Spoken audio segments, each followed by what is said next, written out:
बिस्मिल्लाहिर्रहमानिर्रहीम। अस्सलाम वालेकुम बच्चों, आज का हमारा टॉपिक है हिस्टैरिसीस लूप। बच्चों, हिस्टैरिसीस लूप क्या है, इसको कैसे बनाया जाता है और उसके कुछ फीचर्स हैं जो हम लोग इस टॉपिक में डिस्कस करेंगे। टॉपिक का स्टार्ट कुछ इस तरह से होता है कि in order to investigate the properties of ferromagnetic material, कि किसी भी फेरोमैग्नेटिक मटेरियल की प्रॉपर्टीज को इन्वेस्टिगेट करने के लिए वो फेरोमैग्नेटिक मटेरियल का स्पेसिमन कुछ भी हो सकता है, जैसे आयरन भी हो सकता है, स्टील भी हो सकता है।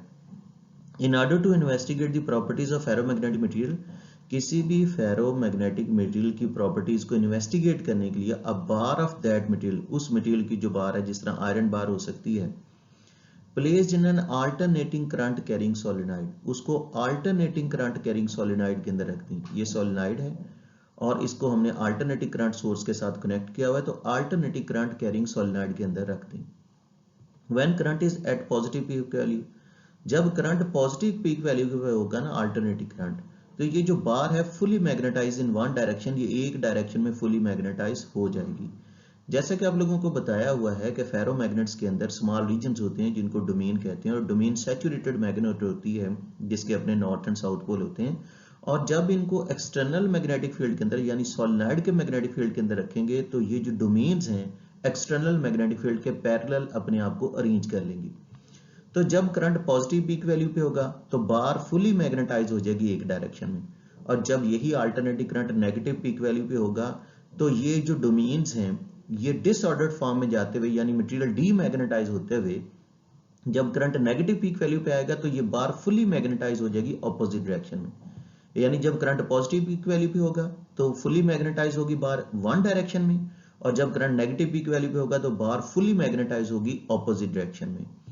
इस तरह जो अल्टरनेटिव करंट है वो पॉजिटिव पीक वैल्यू से नेगेटिव एंड अगेन पॉजिटिव अपना एक साइकिल मुकम्मल करेगा। साइकिल तो वैसे हम लोग ये येलो और ग्रीन तक भी मुकम्मल कर सकते हैं, या पॉजिटिव पीक वैल्यू से पॉजिटिव पीक वैल्यू और नेगेटिव से नेगेटिव भी ले सकते हैं, लेकिन यहाँ पर हम कंसीडर कर रहे हैं पॉजिटिव पीक वैल्यू से पॉजिटिव पीक वैल्यू तक। तो पॉजिटिव पीक वैल्यू से नेगेटिव एंड अगेन पॉजिटिव, यहाँ एक साइकिल मुकम्मल हो जाएगा।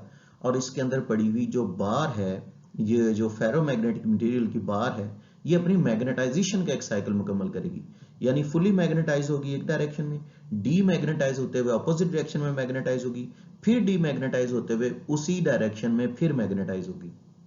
अब जो हमने इसको मैग्नेटाइजिंग करंट दिया और जो इसमें मैग्नेटिक फ्लक्स डेंसिटी यानी मैग्नेटिज्म पैदा हुआ, वो magnetic flux density versus magnetising current का ग्राफ बनाएंगे, और उसी ग्राफ को हम हिस्टैरिसीस लूप कहते हैं। जो इसमें मैग्नेटिक फ्लक्स डेंसिटी यानी मैग्नेटिक फील्ड पैदा हुआ और जो हमने इसको मैग्नेटाइजिंग करंट दिया, वो मैग्नेटिक फील्ड या magnetic flux density versus magnetising current जो हम इसको सप्लाई करते रहे, उनका ग्राफ बनाएंगे और उस ग्राफ को हम हिस्टैरिसीस लूप कहते हैं।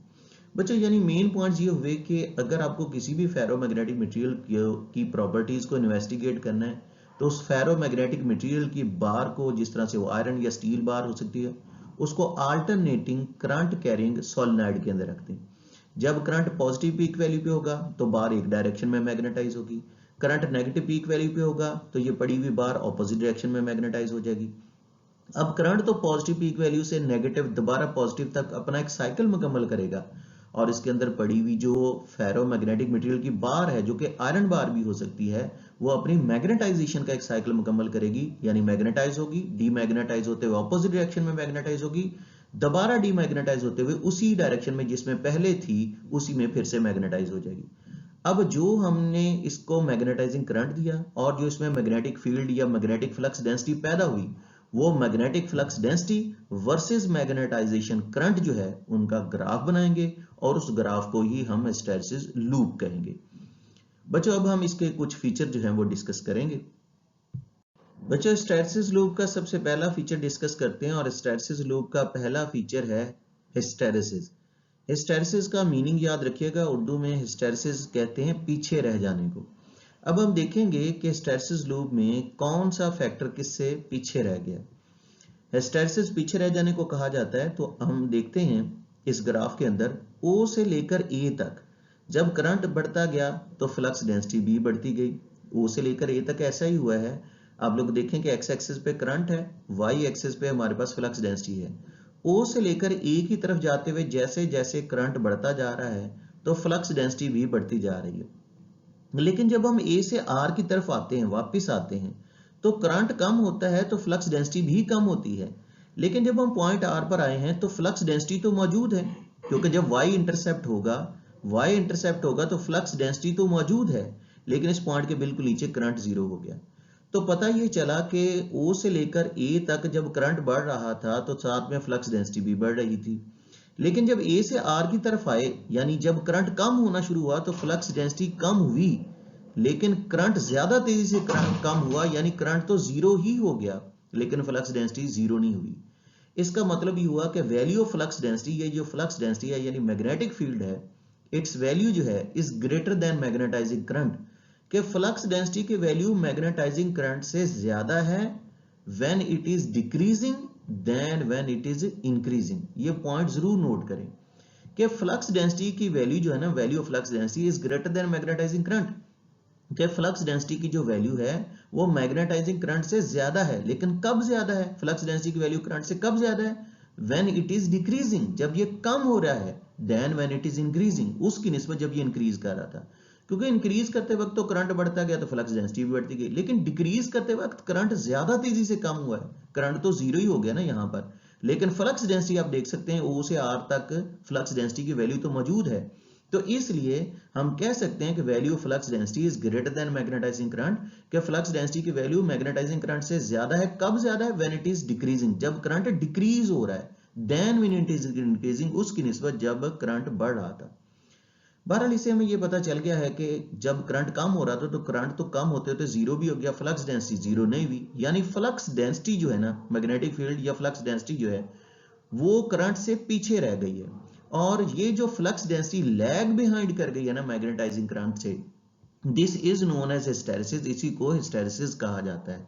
यानी flux density lag behind the magnetising current, क्योंकि चले तो इकट्ठे ही थे O से लेकर A तक, यानी करंट बढ़ रहा था, फ्लक्स डेंसिटी बढ़ रही थी, लेकिन कम होते वक्त करंट जीरो हो गया, फ्लक्स डेंसिटी जीरो नहीं हुई, ये उससे पीछे रह गई।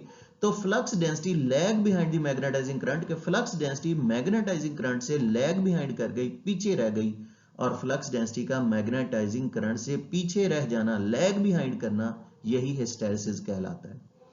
बच्चों अब दूसरे फीचर की तरफ आते हैं। हमारा हिस्टैरिसीस लूप का दूसरा फीचर है सैचुरेशन।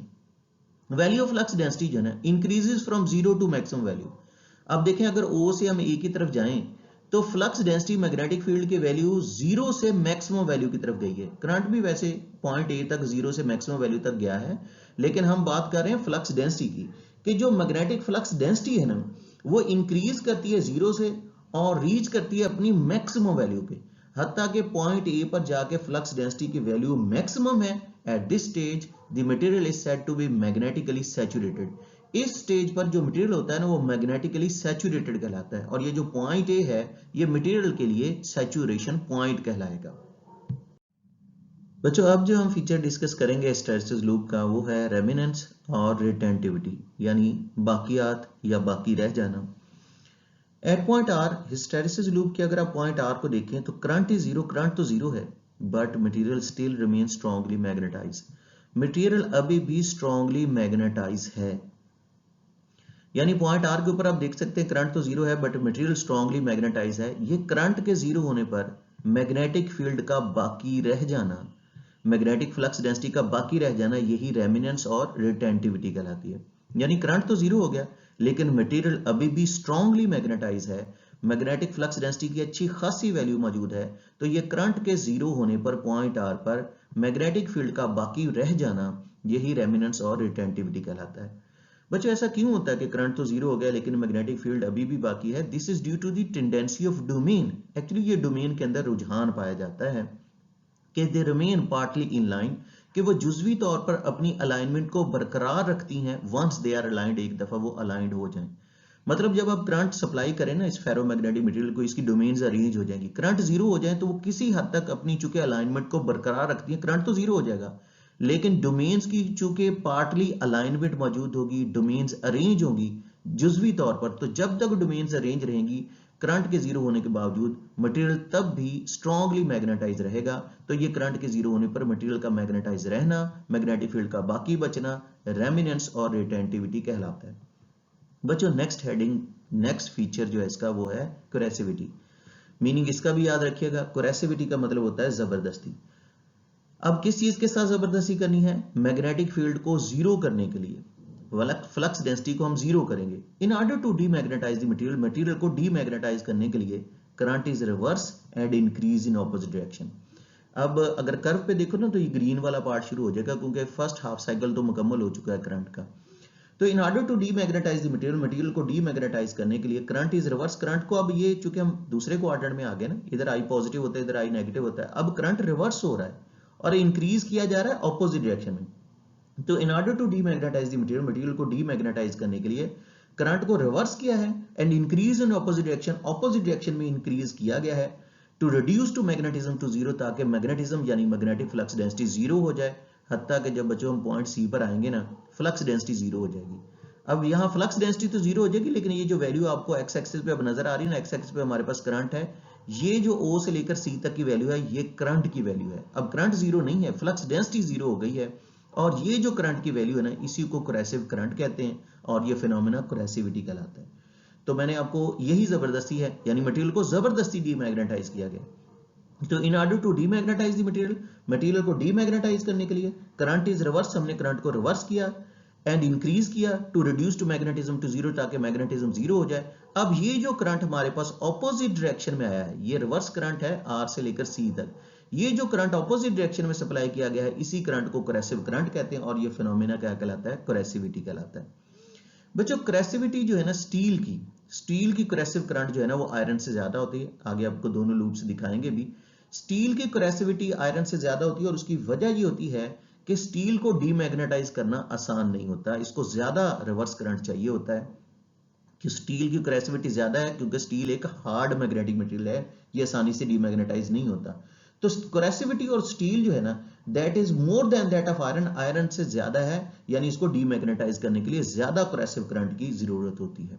आगे दोनों ग्राफ कंपेयर करके मैं आपको ये बात क्लैरिफाई भी कर दूंगा, लेकिन एक आखिरी बात कोरेसिविटी के अंदर आपको ये भी बताता चलें कि once the material is magnetize, एक दफा आपने मटेरियल को मैग्नेटाइज कर लिया, मैग्नेटाइजेशन प्रोसेस स्टार्ट हो गया, तो ये जो कर्व है ना हमारी can never pass through the origin, ये कभी अब ओरिजिन से नहीं गुजरनी, क्योंकि जब करंट जीरो हुआ था तो फ्लक्स डेंसिटी आप देख सकते हैं जीरो नहीं हो रही थी।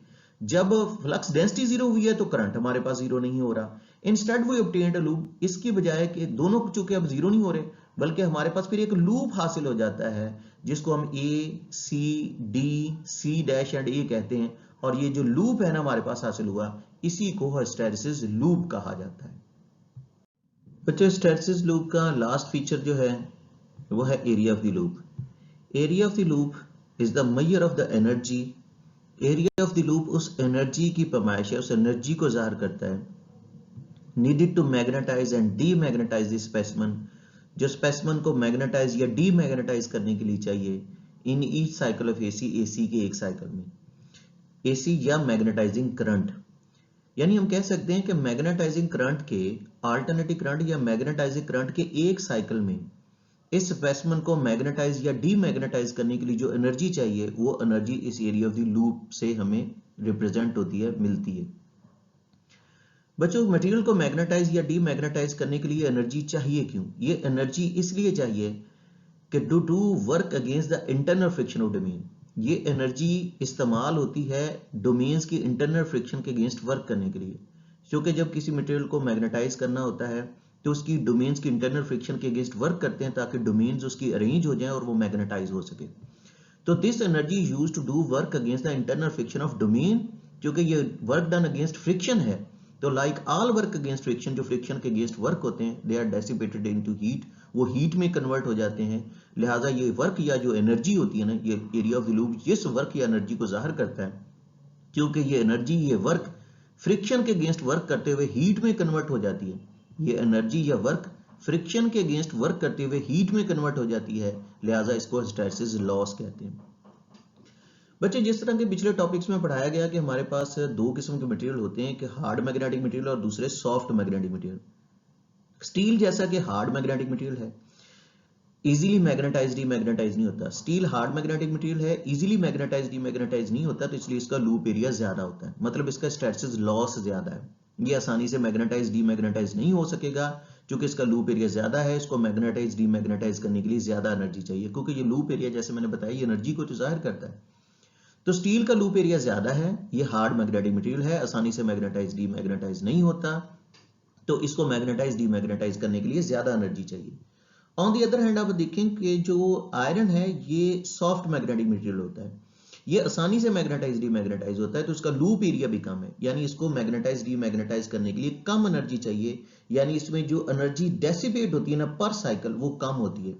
एनर्जी डेसिपेशन यानी हिस्टैरिसीस लॉस, एनर्जी डेसिपेशन पर साइकिल जो है ना वो आयरन का कम होता है, ये आसानी से मैग्नेटाइज डीमैग्नेटाइज होता है। आयरन आसानी से मैग्नेटाइज और डीमैग्नेटाइज नहीं होता है, इसको ज्यादा एनर्जी चाहिए होती है। बच्चों फाइनली आपको ये भी बताते चलें कि इसका हिस्टैरिसीस लूप का हम इस्तेमाल किस लिए करते हैं।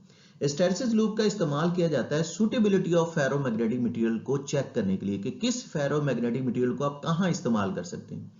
तो suitability of ferromagnetic material for different purposes, कि अगर आपने सुटेबिलिटी फेरोमैग्नेटिक मटेरियल्स की चेक करनी है डिफरेंट पर्पसेस के लिए, तो they are taken through complete cycle of magnetization demagnetization. तो किसी भी फेरोमैग्नेटिक मटेरियल की सुटेबिलिटी चेक करनी है कि वो किन मकासद के लिए इस्तेमाल हो सकता है, तो उसको कंप्लीट साइकिल ऑफ मैग्नेटाइजेशन और डीमैग्नेटाइजेशन में से गुजारें और उनका हिस्टैरिसीस लूप ड्रा करें। अब ऐसे मटेरियल जिनका लूप एरिया ज्यादा होगा, मतलब हाई रिटेंटिविटी हाई कोरेसिविटी होगी, उनके तो बनाए जाते हैं परमानेंट मैग्नेट। जब हिस्टैरिसीस लूप किसी भी फेरोमैग्नेटिक मटेरियल का बना लेंगे तो उसे बड़ी यूजफुल इंफॉर्मेशन मिलेगी, जैसे जिनकी हाई रिटेंटिविटी और हाई कोरेसिविटी है ना, यानी वो करंट जीरो होने पर मैग्नेटिक फील्ड ज्यादा बरकरार रखते हैं और आसानी से कोरेसिविटी ज्यादा होने का मतलब वो आसानी से डीमैग्नेटाइज नहीं होते, उनके तो परमानेंट मैग्नेट बनते हैं। लेकिन बच्चों जहां तक हम बात करते हैं ट्रांसफार्मर की कोर्स के अंदर, जहां मटेरियल को बार बार मैग्नेटाइज और डीमैग्नेटाइज होना होता है, जहां मटेरियल को बार बार मैग्नेटाइज भी डीमैग्नेट, वहां लो करेसिविटी वाले मटेरियल चाहिए होते हैं। लो करेसिव करंट हो, लो करेसिव करंट यानी आसानी से उनको डीमैग्नेटाइज किया जा सके, जिस तरह से आयरन है। तो ट्रांसफार्मर की कोर हो, इलेक्ट्रोमैग्नेट्स की कोर हो, वहां बार बार मटेरियल को मैग्नेटाइज या डीमैग्नेटाइज होना होता है, तो वहां फेरोमैग्नेटिक मटेरियल लाइक आयरन इस्तेमाल होते हैं, क्योंकि इनकी लो करेसिविटी है, ये आसानी से मैग्नेटाइज डीमैग्नेटाइज हो सकते हैं, यानी नैरो हिस्टैरिसीस कर्व होने की वजह से, स्मॉल एरिया होने की वजह से यहां पर waste of energy hysteresis loss कम होता है। तो आयरन वहां बेहतरीन मटेरियल होता है क्योंकि आसानी से मैग्नेटाइज डीमैग्नेटाइज हो रहा होता है, तो इसको हम ट्रांसफार्मर की कोर्स के अंदर, इलेक्ट्रोमैग्नेट की कोर्स के अंदर इस्तेमाल करते हैं। तो जो ये था हमारा आज का लेक्चर, और ये बड़ा इंपॉर्टेंट टॉपिक है, एज ए लॉन्ग क्वेश्चन भी और एज ए शॉर्ट क्वेश्चन भी। इसमें कोई कन्फ्यूजन हो तो मजीद आप डिस्कस कर सकते हैं। अल्लाह आपका हामी नासिर हो। अल्लाह हाफिज।